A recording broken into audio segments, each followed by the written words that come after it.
जो सुदर्शन ने उठाया घुसपैठियों को बाहर निकालने का, आज देश के गृह मंत्री ने दिल्ली के मुख्यमंत्री, दिल्ली के पुलिस कमिश्नर और दिल्ली के सभी प्रमुख पुलिस अधिकारियों के साथ बैठक करके यह आश्वस्त किया है कि अगर कोई पुलिस अधिकारी इस विषय में ढिलाई बरतेगा तो उसके ऊपर कार्रवाई होगी।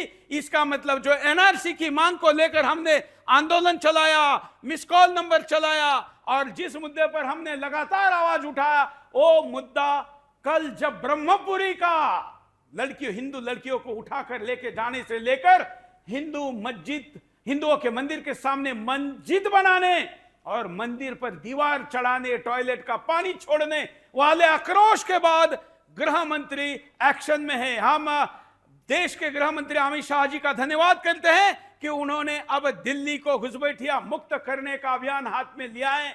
इसके बाद देश का भी अभियान हाथ में लेना होगा।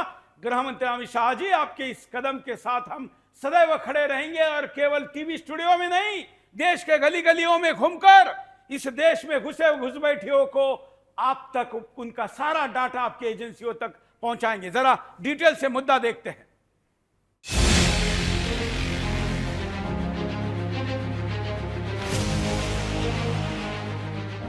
जब भी बात दिल्ली की होती है तो चर्चा सिर्फ सियासी नहीं बल्कि बेपटरी कानून व्यवस्था का विषय भी दिल्ली के साथ साथ चलता रहा है। खैर, अब सरकार बदली तो व्यवस्था में बदलाव की उम्मीद भी जगी। दिल्ली में अवैध बांग्लादेशी रोहिंग्या घुसपैठ का विषय हो या फिर संगठित और साइबर अपराध, दिल्ली के सामने चुनौतियां कई हैं और इन्हीं चुनौतियों को देखते हुए दिल्ली की रेखा सरकार और केंद्रीय गृह मंत्री Amit Shah super active mode पर दिखाई दे रहे हैं।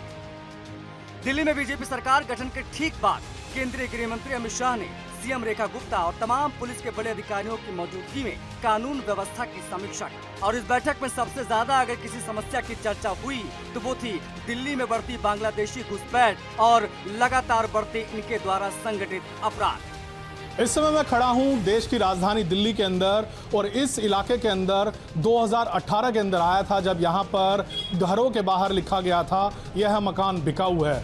उसके बाद भी हमने बड़ी स्टोरी दिखाई थी। फिर 2023 के अंदर भी आया था, उस समय भी बताया गया था इस इलाके से हिंदू पलायन कर रहा है। अब पहले फिर उस गली के अंदर वो 8 नंबर गली में आया था, इस बार मैं 12 नंबर गली में खड़ा हूं और पहले अपने कैमरामैन से कहूँगा जरा ये भव्य घर दिखाए कि ये कितना बड़ा आलीशान जो घर है, लेकिन दुर्भाग्य देखिए इस घर के बाहर पोस्टर क्या चिपका है, यह है मकान बिकाऊ है। सुदर्शन न्यूज ने हमेशा से जिस बांग्लादेशी घुसपैठ और हिंदू पलायन के मुद्दे को प्रमुखता से उठाया, गृह मंत्री की अध्यक्षता में आज उसी कानून व्यवस्था की समीक्षा में इन विषयों पर भी सबसे ज्यादा मंथन हुआ। ये न सिर्फ हमारे द्वारा चलाई गई खबरों की गंभीरता को दर्शाता है बल्कि दिल्ली में छिपे रोहिंग्या और हिंदू पलायन के इस गंभीर विषय पर सभी का ध्यान आकर्षित भी करता है। बैठक दिल्ली में कानून व्यवस्था की बेहतरी पर केंद्रित रही। दिल्ली सरकार और दिल्ली पुलिस के बीच बेहतर तालमेल बने, इस पर विशेष ध्यान दिया गया। साथ ही ये भी कहा गया है कि अब क्राइम होने पर अधिकारियों की जवाबदेही तय होगी। आज चाहे ट्रैफिक के वो पॉइंट जिन कारण से सड़कों पे ट्रैफिक रहता है, जल भराव होता है, कहाँ कहाँ पे किन किन चीज़ों को ठीक करने की आवश्यकता है, उसकी डिटेल डिस्कशन, वो कमेटियाँ जो शांति समितियाँ थाना लेवल, डिस्ट्रिक्ट लेवल कमेटियों का गठन जो होना है उस पर चर्चा की गई। जो प्रोसिक्यूशन और कलेक्टर ऑफिस की कानून व्यवस्था में भूमिका होती है उस पर चर्चाएं हुई। महिला सुरक्षा की दृष्टि से दिल्ली में उस पर भी प्राथमिक चर्चा हुई और जल्द ही इस पर डिटेल्ड नीतियां बनाते हुए, काम करते हुए वो सारा विषय भी किया जाएगा। सुदर्शन न्यूज वर्षों से लगातार दिल्ली में अवैध रूप से रह रहे रोहिंग्या और बांग्लादेशियों की बढ़ती संख्या का मुद्दा उठाया है और आज हमारे प्रयास धरातल पर नजर आने लगे हैं। दिल्ली के ब्रह्मपुरी जैसे इलाकों में हिंदू समुदाय को परेशान किया जा रहा है। हिंदू महिलाओं के छेड़छाड़ की घटनाएं बढ़ती जा रही हैं। मामला हिंदुओं के पलायन तक पहुंच चुका है। इस पर हमने कई रिपोर्ट्स भी दिखाई, लेकिन अब उम्मीद जगी है। अब उम्मीद जगी है कि दिल्ली का क्राइम कंट्रोल होगा और दिल्ली का क्राइम कंट्रोल का जो बीड़ा खुद गृह मंत्री ने उठाया है उस पर सब चीजें धरातल पर नजर आएंगी। बेहतर तालमेल के साथ काम होगा और दिल्ली का हिंदू भी हिंदुस्तान में खुद को सुरक्षित महसूस करेगा। उम्मीद ये भी है कि अब अवैध बांग्लादेशी घुसपैठ से लेकर साइबर क्राइम तक सभी संगठित अपराध पर भी दिल्ली में नकेल कसी जाएगी। Bureau report, Sudarshan. तो दर्शकों से अपील है कि ये जो मिस कॉल नंबर जिस पर आपके कई करोड़ मिस कॉल हमको मिले हैं, इस पर लगातार मिस कॉल दे। 9209204204। महाराष्ट्र में हमने अभियान चलाकर कहा था कि एक एक राज्य में आगे बढ़ेंगे, क्योंकि 10 करोड़ को बाहर निकालना इतना आसान नहीं है। महाराष्ट्र के मुख्यमंत्री चुनाव के बाद घुसपैठियों को बाहर निकालने के एक्शन मोड में ऑलरेडी हैं। अब दिल्ली में इसकी शुरुआत एक धन्यवाद का कदम है। विनोद बंसल जी के पास चलते।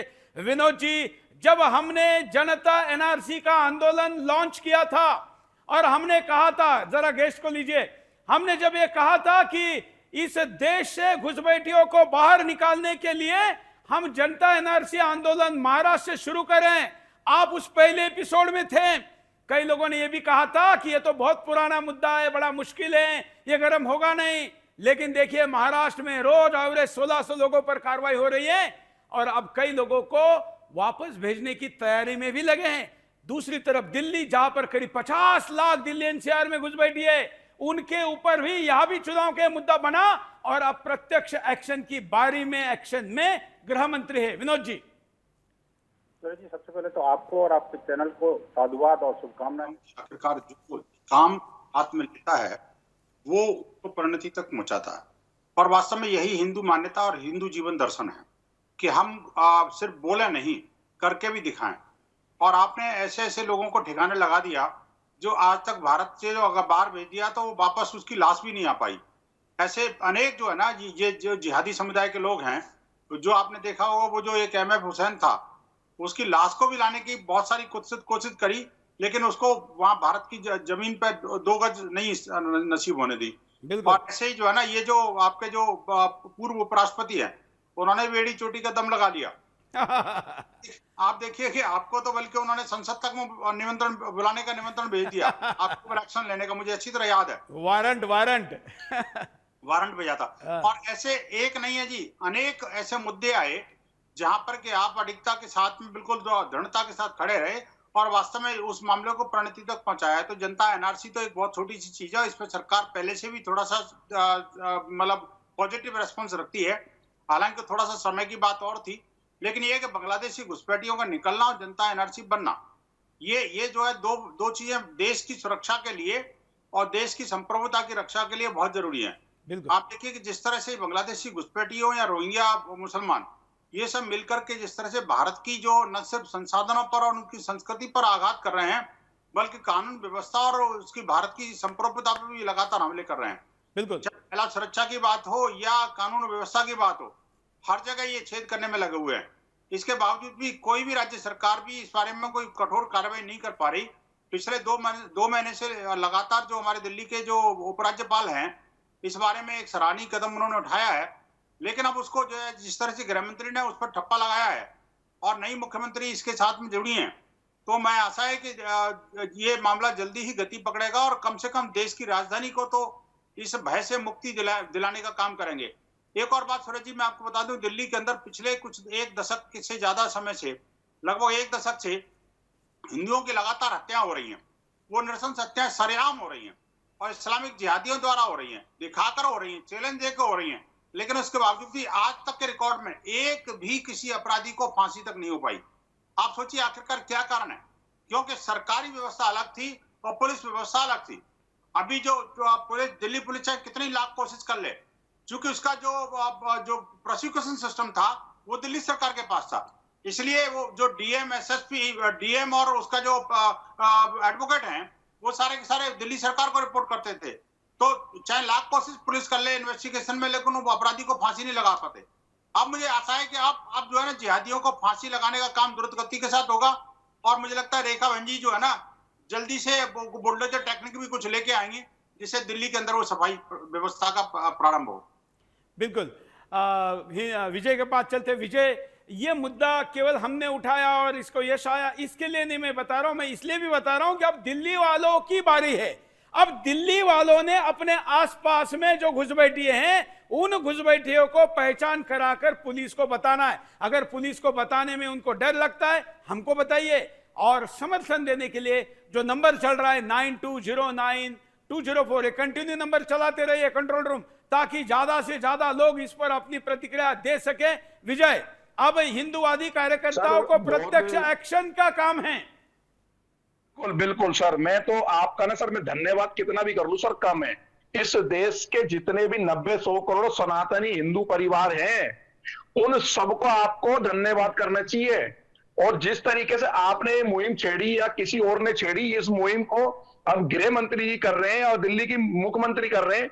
और जिम्मेदारी केवल उन तक ही नहीं बनती है, दिल्ली पुलिस की जिम्मेदारी नहीं बनती है या कोई इंटेलिजेंस की जिम्मेदारी नहीं बनती, उनके साथ साथ पूरे दिल्ली के अंदर, दिल्ली एनसीआर के अंदर जितने भी लोग जिनके अपने मकान है, अपनी मार्केट, अपनी दुकान, अपने मॉल, अपनी मंडी जितनी भी है, इनको चिन्हित करने की जिम्मेदारी बनती है कि मेरे पड़ोस में 2 बंदे रहते हैं, मैं कंफर्म नहीं हूं कि ये बांग्लादेशी है कि भारतीय है, ये पाकिस्तानी है। जो आतंकवादी घुसपैठिए स्लीपर सेल जो हमारे भारत के अंदर तारों के नीचे से आकर के, आपने 10 करोड़ का आंकड़ा बताया ना अभी, तो मेरा दिमाग टक्कर लग गया एकदम।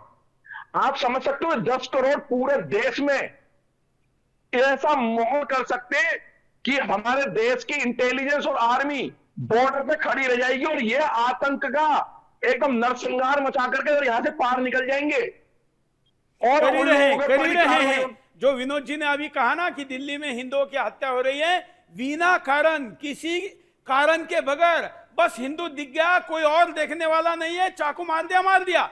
वो फिर अपाहिज सड़क पर पड़ा आम हिंदू हो तो भी संख्या में घट गया, या छोटा बच्चा हो स्कूली जाने वाला तो भी बिना कारण, जिसका कोई प्रत्यक्ष दुश्मनी ना होते हुए की गई हत्याओं की संख्या दिल्ली में हजारों में है। हम तो प्रतिदिन इसको रिपोर्ट करते हैं और उसका मोड ऑफ ऑपरेंडी से बताता है कि यह कोई दुश्मनी में की गई हत्या नहीं, हिंदू विहीन करने के लिए की गई हत्या है। प्राची, अब भाग्यनगर में कब शुरू होगा? वैसे भाग्यनगर के दर्शकों को और हिंदुस्तान को मैं गुड न्यूज दे दूं, भाग्यनगर का जो 4 मीनार के बगल में जो महालक्ष्मी मंदिर है, उसको वहां की कांग्रेस सरकार ने एंडोर्समेंट बोर्ड में, मतलब जो वहां का सरकारी नियंत्रण वाला बोर्ड है, उसके अंडर लेने का आदेश दिया था। लेकिन ये इस मंदिर की स्वतंत्रता के लिए वहां के लोग हाईकोर्ट में गए और अभी अभी मैं आपके सामने शो के लिए खड़ा हूं, उसके पहले वकील ने मुझे बताया वहां के कि वो केस जीत गए हैं और लक्ष्मी माता का मंदिर कम से कम वहां की कांग्रेस सरकार के कब्जे में नहीं जाएगा, क्योंकि सरकार उन्हीं की है लेकिन सिस्टम पूरे जिहादियों के हाथ में है। प्राची, देखिए, अभी मैं ओवैसी बंधुओं पे ही आ रही थी और आपने ये उन्हीं की वही की बात बता दी। और बहुत बहुत शुभकामनाएं हम सभी हिंदुओं को कि हम एक स्वतंत्र मंदिर को पा पाएंगे कानून के जरिए से, और ये पूरे भारत में होना चाहिए। सरकार मुक्त हमारा मंदिर हो और हमारा मंदिर सिर्फ जो संरक्षण है वो हमारे संरक्षण में रहे। खैर, हम इस बात में आते थे कि जनता को अब बहुत जागरूक होना पड़ेगा और ऐसा लचीला व्यवस्था नहीं कि कोई बेटी को छेड़कर चला जाए या ये जो जिहादी है ये हमारे देश में आए, मर्डर करे, वोट दे, चले जाए। देखिए, जागरूक होना पड़ेगा। जैसे हमें कोई अगर चलिए आप सभी अच्छा बोल रहे हैं लेकिन समय समाप्त हो चुका है। हम बस आपके सामने ये 2 मुद्दे बता चुके हैं। अब मैं जरा पोल दिखाता हूं कार्यक्रम के अंत में और आप लोगों का धन्यवाद करूंगा।